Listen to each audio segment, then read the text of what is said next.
The adult film industry shut down this week after a performer tested positive for HIV. It's not the first time this happened, and it's not only a concern for the industry, but for the general public as well.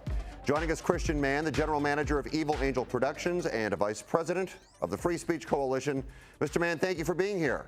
Mr. Roggin, thank you for having me. It seems like we're hearing more about these cases each and every day. Why? You're hearing more about this type of a case because there's a lot of attendant publicity, not because there is a higher rate of cases like this. This is very much a rarity within this industry. So you're saying because of the publicity surrounding it, we hear about it more often, but there are no more incidents of it than there have been in the past? That's correct. How often are performers tested? Performers are tested every 30 days. They're encouraged to not work other than with a test that's clean within the last 30 days. All right, so you said they're encouraged not to work. Does that mean some can work?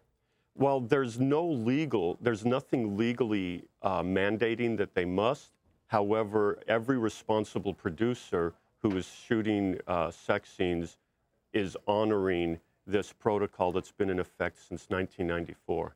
Do you think that's a bit troubling, though, Christian, that they don't have to test, and it's up to the producer to make that decision? It would seem to me, listening, there should be more stringent tests. Well, I'm not sure what kind of a more stringent test could be achieved. This is an industry that has very effectively self-regulated. If there were to be a regulation that mandated tests every 30 days, this industry would go along with it gladly. It already does it. Let's talk about regulation, because there has been a push recently to mandate condoms in the porn industry. Where do you stand on that in this state? I'm against it. I'm of the belief that if such a regulation were to be on the books, the only impact that would have is that it would drive production out of state or underground, and that the performer pool that is currently working with the 30-day test protocol would possibly stop doing that, and it would actually create a less safe instead of a more safe environment. I also think that it's impossible to regulate something only in the state of California, in that the market would come to bear and productions would just happen either out of state or out of the country, because the market wants to see these movies made without visible condoms.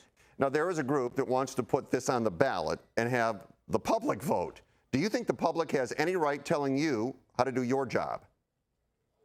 The answer is no. I don't think the government should tell people how they should produce a movie.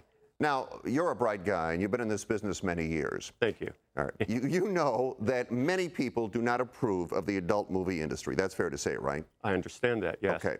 But the industry does, in fact, pay taxes and contribute to the state's economy. Is that fair as well?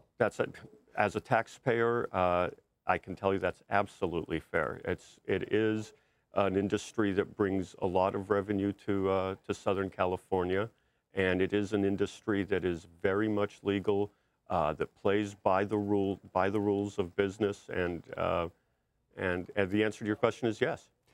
That being stated, if in fact the industry as a whole moved out of the state of California because of regulation, how much money, and I don't know if you can put a figure on this or guesstimate, but how much money would the state lose if the industry moved out? I can't tell you how much money the state would lose in revenue. I can tell you that thousands of people would lose their work. So it's not just revenue, it's jobs. This industry employs a lot of people in Southern California. Christian Mann, I appreciate you being here. Thanks so much for your time. Fred, thank you so much for having me.